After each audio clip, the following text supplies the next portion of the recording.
Let us begin now. We are continuing with the provisions of the Code of Criminal Procedure regarding trial in a court of session. These provisions are in Chapter 18 of the Code of Criminal Procedure. The provisions are from Section 225 to Section 237. In the previous session, we have visited Section 225, trial to be conducted by public prosecutor. This provision, as we had seen, makes it specific that in every trial before a court of session, the prosecution shall be conducted by a public prosecutor. While we had visited it, we had some points, we had posed to ourselves some points as to whether the public prosecutor can be assisted or whether public prosecutor can take assistance from a private counsel, or vis-a-vis the responsibility of a public prosecutor, what is the lawful authority of the victim or of a complainant himself directly or through his counsel to assist, to coordinate, to discuss, and to be party to the conduct of a trial. Here we have listed in the table 4 authorities. These authorities enlistment has been taken from our standard students book, The Code of Criminal Procedure by Ratan Lal and Dheeraj Lal. It's a wonderful book. It is the book which, though on the face of it appears to be for student stage only, but in fact it's a history of more than many decades. So it is basically one full century experience compiled at one place. Therefore, we should be through these authorities and the one-page commentary given upon Section 25 in this particular book. I am not stopping here. We will be individually going through it, and then if need be, we can share our feelings, discussions, or our understanding with respect to these authorities. Today, I am proceeding further. The second aspect is regarding the opening of the case, discharge, and framing of charge. In fact, these 3 sections, Section 226, Section 227, and Section 228 are integrated aspect. It is one aspect in which the court is to come to a judicial conclusion whether the trial is to proceed further, and if so, on what and head of the charge. And also here is substantive right of the accused as to whether he is entitled for a discharge. Now you see, practically, when we go to the courts, it appears as if this stage of proceeding is just a formality. One comes and one just gets a date. Yes, here is a pro forma, here is a charge sheet. Somebody has drawn it and then asked the accused to sign it and go. Many times, many times, it happens that neither the defense counsel nor even the public prosecutor and even not the court glimpses through the density, intensity of the allegations or the substantive reach of the Challan report upon which the charge is ordered to be framed and all that. What I want to say is that this stage is the first stage, and it is very important stage, and it is at this stage in many cases, one can get the relief of a discharge, and so the entire persecution of the prosecution will be extinguished. So the trial will be completed if the matter is properly appreciated and evaluated in the context of the ingredients of a charge and the substantive value of the Challan report. Now, this section 226 says when the accused appears or is brought before the court in pursuance of a commitment of the case under section 209, prosecutor shall open. Where has been a necessity to put this word, the prosecutor shall open his case. So opening a case is very important stage, as this opening is to be by describing the charge brought against the accused and stating by what evidence he proposes to prove the guilt of the accused. We know that the commitment under section 209 has a precondition that the copies of the documents, statements, etc., which we call it a challan, should be supplied to the accused. Means the accused is well equipped with as to what he is to face and what he is to answer. Prosecution also that way becomes definite that it is to proceed further, and it is such and such allegation, and it is such and such an evidence on the basis of which the guilt of the accused is going to be proved.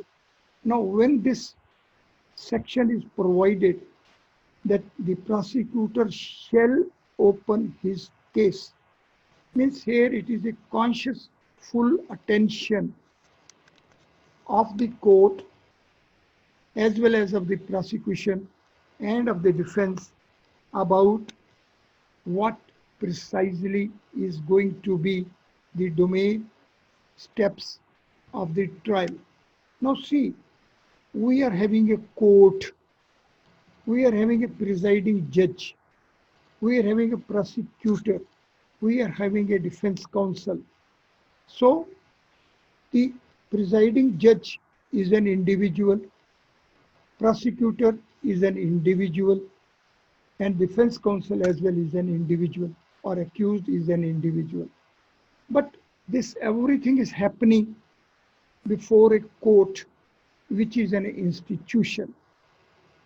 As such, the responsibility here of all the individuals vested with the institutional foundation of being a judge or a presiding officer, being a prosecutor, being a defense counsel.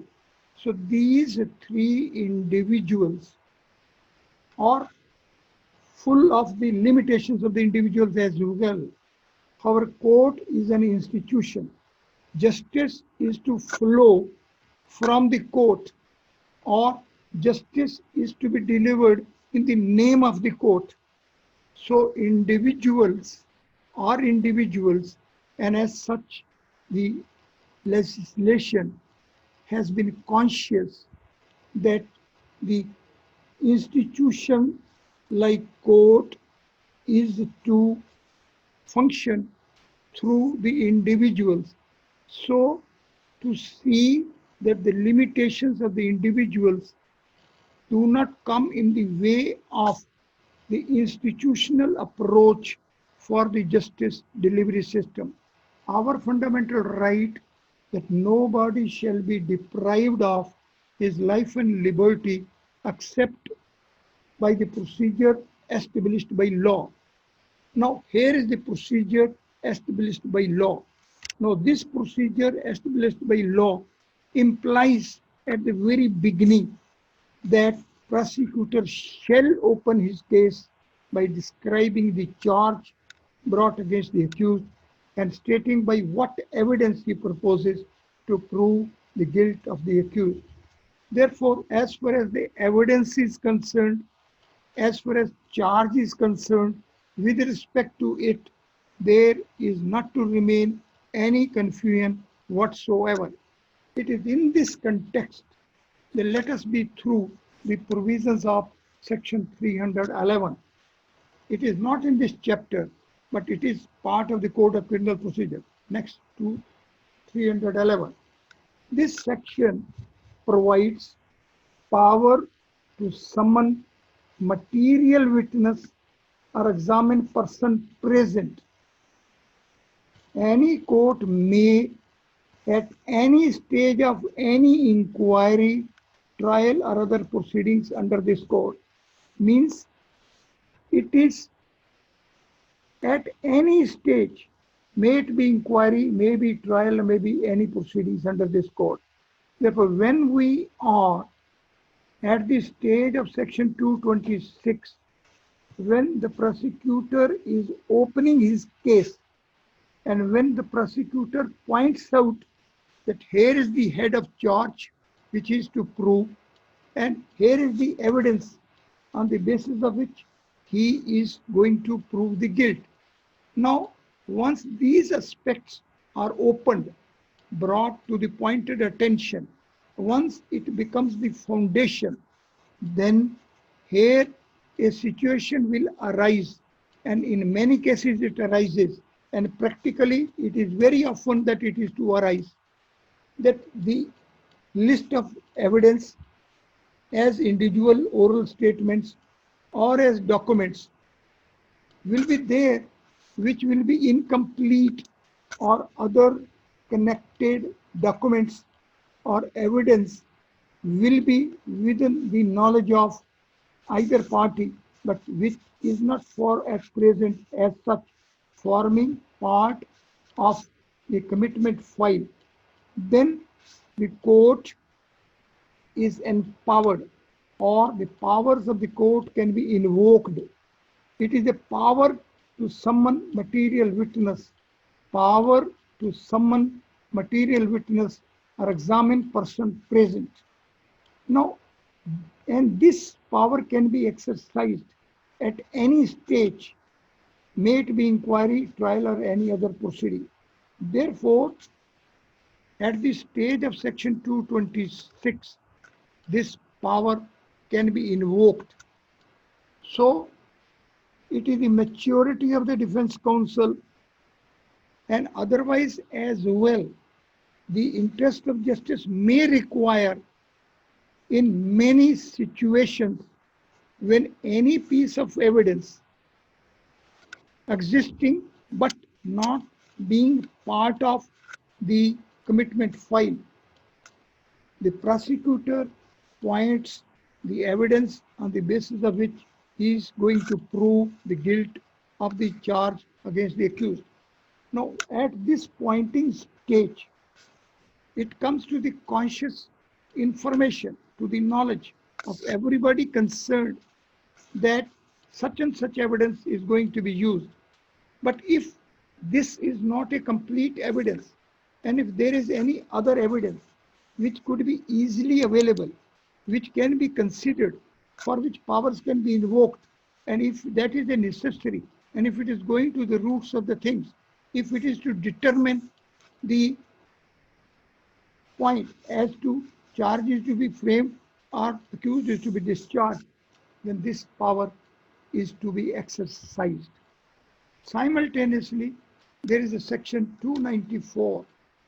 This section 294 provides no formal proof of certain documents. Now, once the public prosecutor points out that here are the documents on the basis of which he is going to prove the guilt, and the accused is present.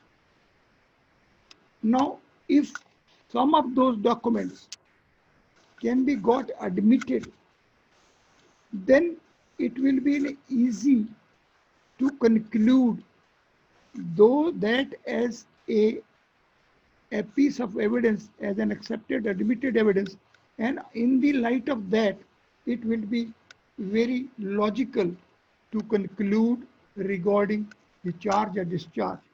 Now, it is still a discretion, but it is a judicial discretion. These are the powers, yes, but these are meant for invoking. Invoking or non-invoking of these powers many times depends upon the maturity of the defense counsel and the strategy planned by the defense counsel or even by the prosecutor. But that is a different aspect. However, this also is to be considered that even at this stage of section 226, 227 and 228, these powers of section 294 and of section 311 are there. These can be availed, these can be explored, these even can be exploited, and the steps for furtherance of the justice can be worked out. In many cases, if these provisions are invoked, then unnecessary delay, when we normally say that the trials get prolonged, if these two sections powers are utilized at this very stage itself, then certainly it will have a very big bearing. So what I am impressing upon is that section 207, section 208, which provide for supply of the copies, and section 226, when prosecutor is to open his case, he can't make anything under a closed chest. Everything is to be open. It should be very clear. This is going to be the charge, and it is going to be proved by this evidence. And in this light, the entire information with the accused or with the prosecution can be further availed to supplement and complement the same in terms of section 294 and 311. Once this all material stands considered, then the order passed by the court, in fact, is going to be the first judgment in a case. It is the first stage where the judicial mind is going to be applied, and it is this determination which will come under the category of a judgment. Therefore, it is the first stage of a judgment. So these proceedings are not to be taken casual.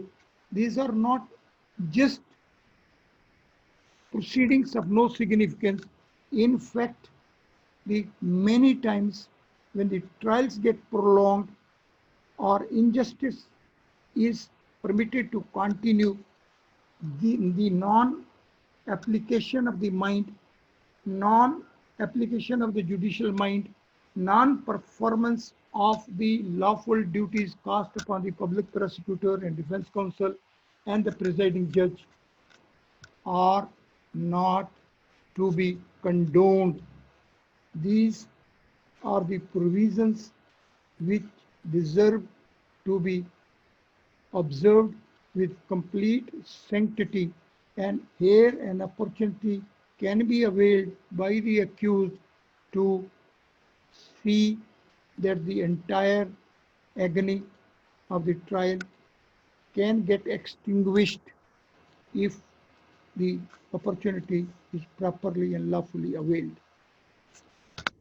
So in the next date, we will, on the next session, we will take up section 226, section 227, section 228 in the light of the case law.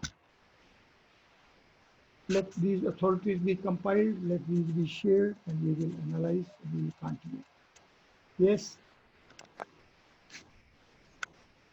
I think, Uncle, things are getting clearer every day. So now we can also correlate that what has happened in the past with us. These are all corroborating these CRPC, all the sections of CRPC with that only. So it is giving us a very clear understanding of all these laws which are very meticulously defined. You know, this law is simply not a dry rules of logic. It deals with human beings. It deals with a life. So once it deals with a life, then it transcends the logic. It becomes consciousness. It is full of a life. It is full of impulses. So every individual cannot escape from his responsibility to remain fully conscious. And if anyone at any stage, at any step is not, then he is contributing towards injustice.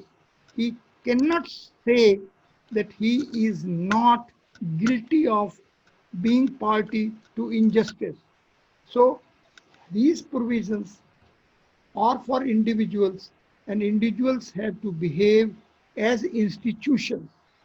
So it is this responsibility, and it is with this focused attention that we have to approach these provisions.